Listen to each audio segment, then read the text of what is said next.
قرآن کی عملی تفسیر اگر کسی کی ذات تھی تو وہ رسول اللہ صلی اللہ علیہ وسلم کی ذات تھی۔ مورخین نے، سیرت نگاروں نے رسول اللہ صلی اللہ علیہ وسلم کی جو سیرت بیان کی ہے اس کو دو حصوں میں تقسیم کیا ہے۔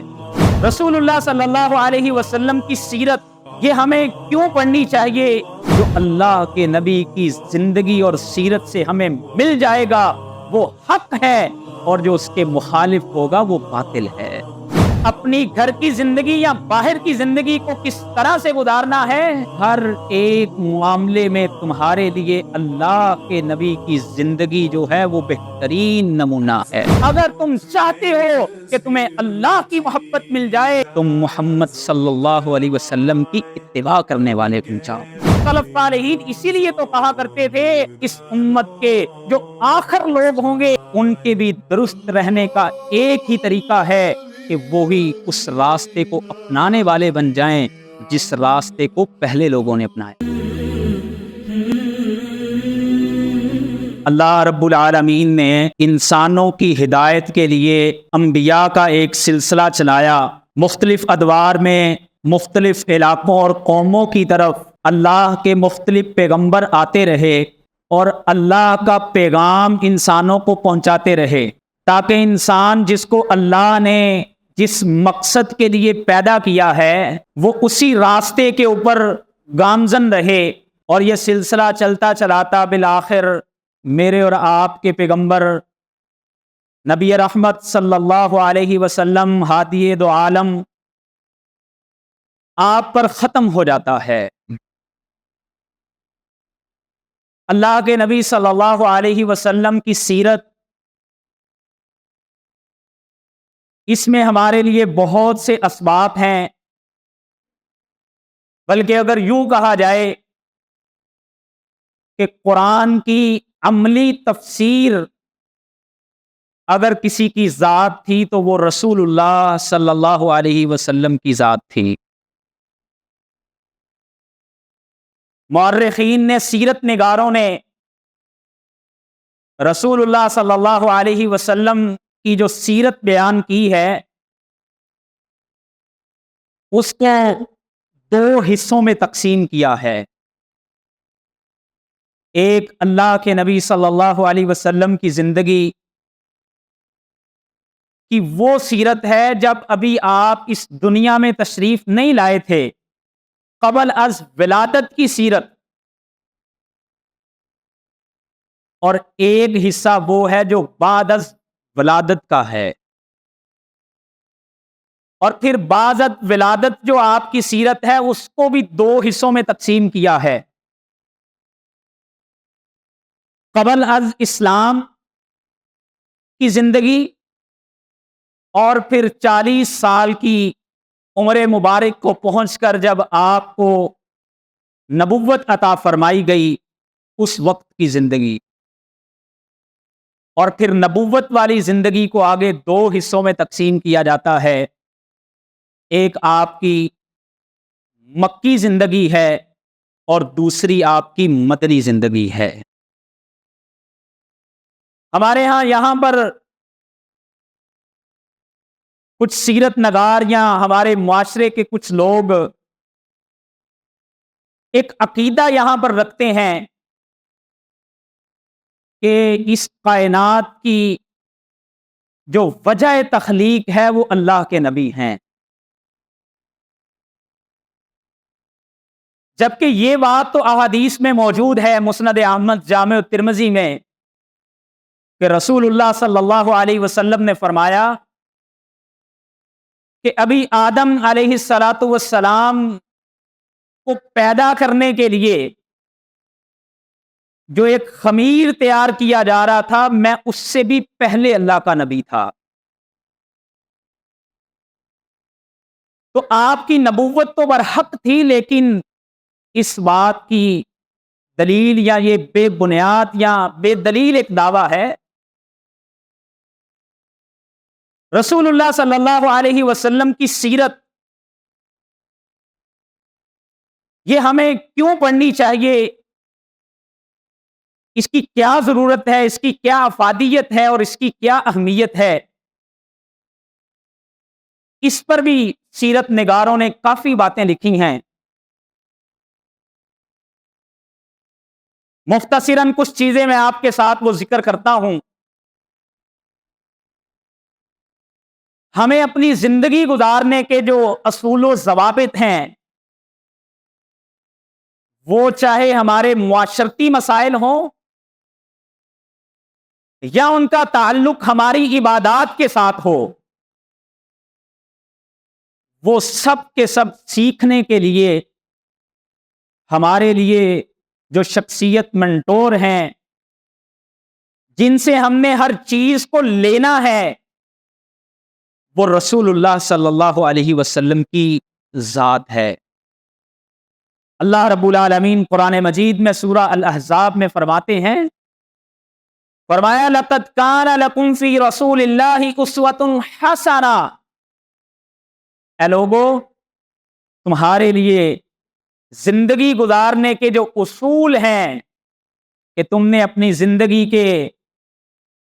دن اور راتیں کس طرح سے بسر کرنے ہیں، اپنی خوشی اور غمی کے لمحوں کو کس طرح سے گزارنا ہے، اپنی گھر کی زندگی یا باہر کی زندگی کو کس طرح سے گزارنا ہے، ہر ایک معاملے میں تمہارے لیے اللہ کے نبی کی زندگی جو ہے وہ بہترین نمونہ ہے۔ دوسری بات، سلف صالحین کہا کرتے تھے کہ اللہ کے نبی صلی اللہ علیہ وسلم کی زندگی، آپ کی سیرت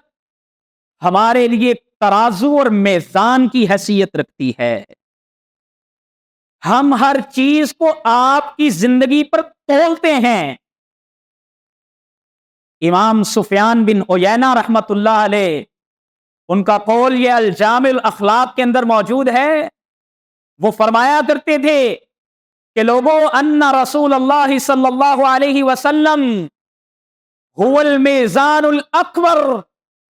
اللہ کے رسول صلی اللہ علیہ وسلم سب سے بڑے معیار ہیں، آپ کی ذات سب سے بڑا معیار ہے اس بات میں۔ فعلیہ تعرض الاشیاء، وہ چاہے انسان کی اخلاقیات ہوں، وہ انسان کی سیرت ہو، وہ انسان کی عبادات ہوں، وہ انسان کی زندگی کا کوئی بھی پہلو ہو، فما وافق فہو الحق وما خالفہا فہو الباطل، جو اللہ کے نبی کی زندگی اور سیرت سے ہمیں مل جائے گا وہ حق ہے، اور جو اس کے مخالف ہوگا وہ باطل ہے۔ تو اللہ کے نبی کی زندگی ہمارے لیے ایک ترازو کی حیثیت رکھتی ہے کہ ہم آپ کی جو زندگی اور سیرت ہے اس پہ ہر چیز کو، اس کو ایک معیار بنائیں گے۔ اور اسی طرح ایک تیسری چیز جو رسول اللہ صلی اللہ علیہ وسلم کی سیرت طیبہ ہمیں پڑھنے پہ اور آپ کی سیرت کے ساتھ لگاؤ پہ ہمیں ابھارتی ہے، وہ یہ چیز ہے کہ انسان جس سے محبت کرتا ہے، انسان پھر اس کی اداؤں کو بھی اپناتا ہے، اور اس کی اداؤں کو اپنانے کے لیے اس کا مطالعہ کرنا، اس کو پڑھنا، بلکہ ہمارے تو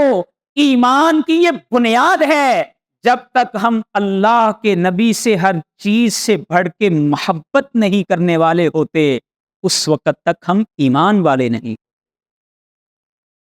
رسول اللہ صلی اللہ علیہ وسلم نے فرمایا لا یؤمن احدکم حتی اکون احب الیہ من والدہ وولدہ والناس اجمعین، اے لوگو تم میں سے کوئی اس وقت تک مومن ہو ہی نہیں سکتا جب تک وہ میری ذات سے ہر چیز سے بڑھ کے محبت نہیں کرتا ہے۔ سیدنا عمر فرمانے لگے اللہ کے نبی میں آپ سے ہر چیز سے بڑھ کے محبت کرتا ہوں۔ دلوں کے وہ سچے ہوا کرتے تھے، کہتے لیکن اپنی جان سے بڑھ کے محبت نہیں کرتا۔ اللہ کے نبی نے فرمایا اے عمر تو ابھی کامل مومن نہیں۔ عمر رضی اللہ تعالی نے جب یہ بات سنی تو حضرت عمر فرماتے ہیں اے اللہ کے نبی اگر یہ بات ہے تو پھر آج کے بعد عمر کو اپنی جان کی بھی پرواہ نہیں ہے، عمر کے نزدیک اگر سب سے محبوب کوئی چیز ہے تو وہ آپ سے محبت کرنا ہے۔ وہ ثمامہ بن اوصال رضی اللہ تعالیٰ عنہ، جب انسان کسی کی سیرت پڑھتا ہے، جب کسی کے اخلاق اور معاملات پڑھتا ہے، جب اللہ کے نبی کی ہم ادائیں پڑھتے ہیں تو ان سے محبت کس قدر ہو جاتی ہے۔ وہ ثمامہ بن اوصال جن کو اللہ کے نبی صلی اللہ علیہ وسلم نے اپنی سیرت سے کیسا متاثر کیا، 3 دن مسجد نبوی کے ستون کے ساتھ جب باندھ کے رکھا، ایک قیدی کے ساتھ اللہ کے نبی نے کیسے معاملات کیے، وہی ثمامہ بن اوصال کہتے ہیں اے محمد صلی اللہ علیہ وسلم، اس سے پہلے اگر زمین پہ میں سب سے زیادہ نفرت کسی سے کرتا تھا تو وہ آپ کی ذات تھی، لیکن آپ کے کردار کو دیکھ کے، آپ کے اخلاق کو دیکھ کے، آپ کے معاملات کو دیکھ کے، آپ نے جو میرے ساتھ رویہ اور سلوک برتا ہے اس کو دیکھ کر کے اے نبی محمد صلی اللہ علیہ وسلم، میں سب سے پہلے کلمہ پڑھتا ہوں، اور کہتے ہیں فقد اصبح وجهك احب الوجوه كلها، اگر اس سرزمین پہ سب سے بہترین مجھے کوئی چہرہ لگتا ہے تو وہ اللہ کے نبی کا چہرہ۔ کردار انسانوں کو کیسے متاثر کرتا ہے، جب ہم بھی اللہ کے نبی کی سیرت کو پڑھیں گے، پھر ہم بھی اللہ کے نبی کی ایک ایک سنت کو، آپ کی ایک ایک ادا کو ہم بھی اپنی زندگیوں میں اپنانے کی کوشش کریں گے۔ اسی لیے ہمیں سیرت پڑھنی چاہیے، ہمیں سیرت النبی کے ساتھ اپنا لگاؤ لگانا چاہیے، اور یہی وہ ایک کام ہے جو ہم کر کے اپنے اندر اتباع کا جذبہ پیدا کر سکتے ہیں، اور اس کے نتیجے میں پھر کیا ملتا ہے؟ اس کے نتیجے میں انسان کو اللہ کی محبت مل جاتی ہے۔ اللہ رب العالمین قرآن مجید فرقان حمید میں فرماتے ہیں، فرمایا ان کنتم تحبون اللہ فاتبعونی یحببکم اللہ، اگر تم چاہتے ہو کہ تمہیں اللہ کی محبت مل جائے، تمہیں یہ نصیب ہو جائے کہ اللہ تم سے محبت کرنے والے ہو جائیں، فرمایا اس کا ایک ہی طریقہ ہے فاتبعونی، تم محمد صلی اللہ علیہ وسلم کی اتباع کرنے والے بن جاؤ۔ اور رسول اللہ صلی اللہ علیہ وسلم کی سیرت ہمیں اس لیے بھی پڑھنی چاہیے کہ یہی وہ راستہ ہے جس کے ذریعے ہم اپنی اصل کے ساتھ جڑے رہ سکتے ہیں، یہی وہ طریقہ ہے جس طریقے پہ ہم اپنی اصلاح کر سکتے ہیں۔ سلف صالحین اسی لیے تو کہا کرتے تھے لا یصلح آخر هذه الامہ الا بما صلح به الاولها، اس امت کے جو آخر لوگ ہوں گے، جو بعد والے لوگ ہوں گے، ان کے بھی درست رہنے کا ایک ہی طریقہ ہے کہ وہی اس راستے کو اپنانے والے بن جائیں جس راستے کو پہلے لوگوں نے اپنایا۔ ان کو اللہ نے کامیابیوں سے نوازا، وہ دنیا کے کامیاب ترین لوگ بن گئے۔ ان کی وجہ کیا تھی کہ ان کی تربیت رسول اللہ صلی اللہ علیہ وسلم نے فرمائی، اور انہوں نے اللہ کے نبی کی دی ہوئی ہدایات کو اپنی زندگیوں میں نافذ کر۔ آج اگر ہم بھی چاہتے ہیں کہ ہم اپنا کھویا ہوا مقام دوبارہ حاصل کر لیں، آج اگر ہم یہ چاہتے ہیں کہ ہم دنیا میں پھر سے ایک مرتبہ ابھرتے ہوئے اٹھیں اور دنیا میں اسلام کو عزتیں ملیں، تو اس کا طریقہ یہی ہے۔ اسلام ہمیشہ سے عزت والا ہے، عزت والا رہے گا۔ آج مسلمانوں نے اپنے اعمال کی بنیاد پر آج دنیا کے لوگ ہم پہ ٹوٹ پڑے، اگر اس سے ہم نجات چاہتے ہیں تو اس کا حل یہ ہے ہم اللہ کے نبی کی سیرت کے مطابق اپنی زندگیوں کو ڈھالنا شروع کریں۔ نبی مکرم صلی اللہ علیہ وسلم نے جس معاشرے کے اندر آنکھ کھولی تھی وہ عرب کا علاقہ تھا۔ عرب یہ لفظ اعراب سے ہے، جس کا لغوی معنی جو ہے وہ بڑی فصاحت و بلاغت والی زبان، اسی لیے عربی اپنے مقابل پوری دنیا کو عجمی کہتے ہیں، اور عجمی کا معنی گونگا ہوتا ہے۔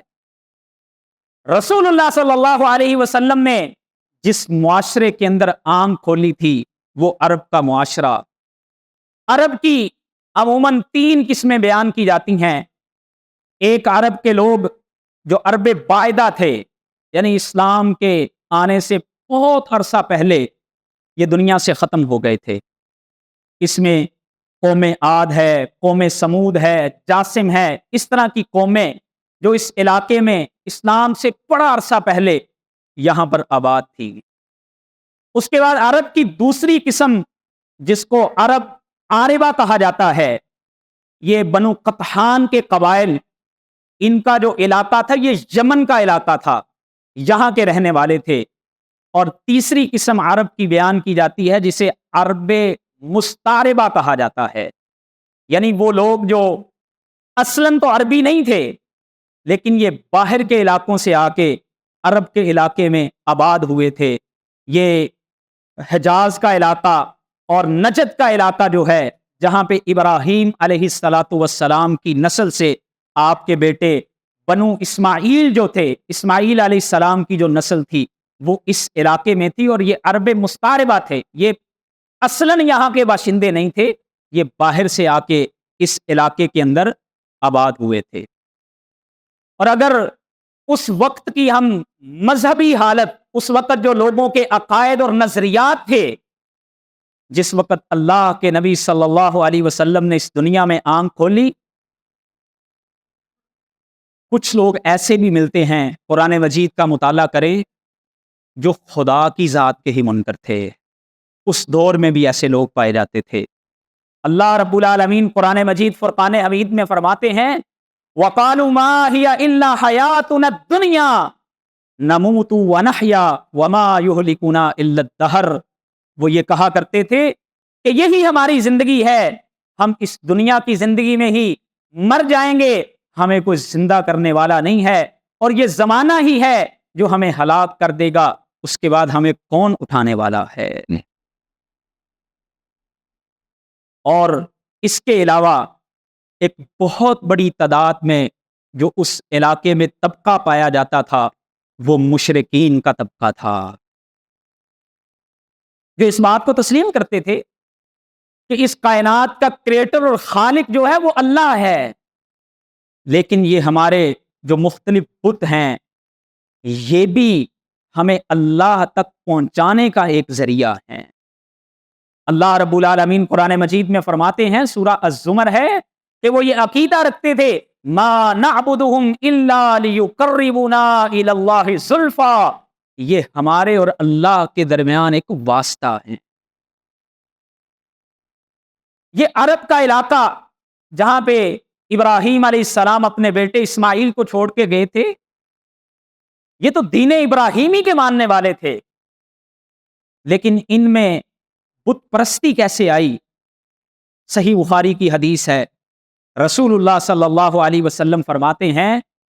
کہ عمر بن لحی نامی ایک شخص تھا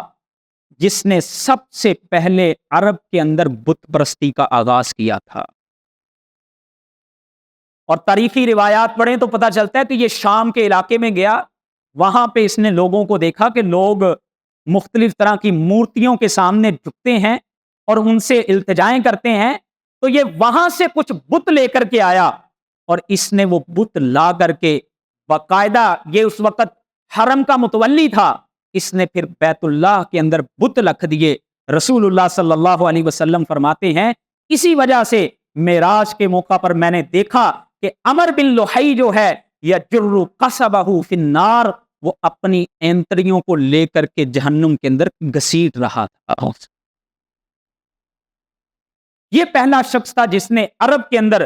بت پرستی کا آغاز کیا، اور پھر ہر گھر گھر میں بت تھے۔ اسی لیے جب اسلام آیا، فتح مکہ ہوئی، رسول اللہ صلی اللہ علیہ وسلم کو اللہ نے فتح عطا فرمائی، تو آپ اپنی چھڑی کے ساتھ بیت اللہ کے اندر پڑے ہوئے بتوں کو گراتے جا رہے تھے، اور آپ یہ کہہ رہے تھے جاء الحق وزہق الباطل، حق آ گیا ہے اور باطل مٹ گیا ہے۔ ہر مصیبت کا علیحدہ خدا ان لوگوں نے بنا رکھا ہوا تھا۔ اسی طرح عرب کے علاقے میں ہی کچھ یہودی قبائل بھی آباد تھے۔ مورخین لکھتے ہیں کہ جب بخت نصر کے دور میں یہودیوں کو بخت نصر نے مارا تو یہ وہاں سے بھاگ کر کے پھر دنیا کے اندر پھیل گئے تھے۔ کچھ ان کے قبائل جو ہیں وہ اس عرب کے علاقے میں آئے اور اسلام کے آنے کے بعد بھی مدینے کے اندر 3 قبائل یہودیوں کے آباد تھے، جن کے ساتھ بعد میں مسلمانوں کی لڑائی بھی ہوئی اور ان کو یہاں سے پھر نکال دیا گیا۔ اور ایک مذہب جو ہے اس وقت یہودیت کے علاوہ وہ عیسائیت بھی اس عرب کے علاقے میں موجود تھی، اور انہوں نے باقاعدہ وہاں پہ اپنے ادارے بنا رکھے ہوئے تھے، اور انجیل اور عبرانی زبان کے بڑے بڑے ماہر لوگ جو ہیں وہ اس عرب کے علاقے میں آباد تھے۔ اتنی بت پرستی، اتنی عقائد کے بگاڑ اور خرابی کے باوجود کچھ لوگ ایسے بھی تھے جو اس دور میں بھی اسلام سے بالکل متصل پہلے دین حنیف پر بھی قائم تھے، دین ابراہیمی کے اوپر بھی قائم تھے۔ رسول اللہ صلی اللہ علیہ وسلم نے ان لوگوں میں سے ایک شخص حضرت زید کا ذکر کیا ہے، جنہوں نے بعد میں اسلام قبول کر لیا تھا۔ حضرت ابو بکر صدیق کی بیٹی حضرت اسماء بنت ابی بکر فرماتی ہیں، صحیح بخاری کی حدیث ہے، فرماتی ہیں کہ میں نے حضرت زید کو جاہلیت کے زمانے میں اسلام سے قبل دیکھا کہ یہ بیت اللہ کے ساتھ ٹیک لگا کے بیٹھے ہوتے تھے، اور قریش کے لوگوں کو مخاطب کر کے کہا کرتے تھے کہ اے قریشیو، میں تمہیں دیکھتا ہوں کہ تم دین ابراہیم کو ترک کر چکے ہوئے ہو، اور آج ان بتوں کو تم نے اپنے لیے خدا بنا رکھا ہے۔ حضرت زید اور ان کے علاوہ دیگر اور بھی لوگ ہیں جن کا تذکرہ ملتا ہے کہ یہ دین ابراہیمی پر قائم تھے، اللہ کی توحید اور وحدانیت پر قائم تھے۔ اگر اس عقائد اور نظریات کے علاوہ اس معاشرے کی اخلاقی حالات کو دیکھا جائے تو بہت برے تھے۔ اخلاقی اعتبار سے وہ معاشرہ، اس کے اندر لوٹ گسوٹ عام تھی، لوگوں کی عزتوں کے ساتھ کھیلنا عام تھا۔ وہی معاشرہ تھا کہ جس کے اندر لوگ جو ہیں وہ نہ ختم ہونے والی لڑائیوں کے سلسلوں کو شروع کیا کرتے تھے۔ اسی معاشرے کے اندر لوگ اپنی بچیوں کو زندہ تربور بھی کر دیا کرتے تھے۔ یہ وہی معاشرہ تھا کہ جس کے اندر سود عام ہوتا تھا، جس معاشرے کے اندر یہ حالات تھے۔ رسول اللہ صلی اللہ علیہ وسلم نے جب اس معاشرے میں آنکھ کھولی، اللہ کے نبی نے اس معاشرے کی تربیت کس طرح سے فرمائی، اور آپ نے کیسے کیسے اللہ کے احکامات کو لے کر کے اس معاشرے کو درست کیا کہ وہی جو گھوڑا آگے نکل جانے پہ نہ ختم ہونے والی لڑائیاں کیا کرتے تھے، وہی جو اپنے لیے بیٹیوں کو ندامت کا باعث سمجھا کرتے تھے، اسلام نے ان کو کیا تعلیم دی، اسلام نے اس کے مقابل ان کو کیا زندگی سمجھائی، اس کا انشاءاللہ آئندہ خطبوں میں ذکر کریں گے۔ اللہ مجھے اور آپ کو سن سنا کے عمل کی توفیق عطا فرمائے۔ وآخر دعوانا ان الحمد للہ رب العالمین۔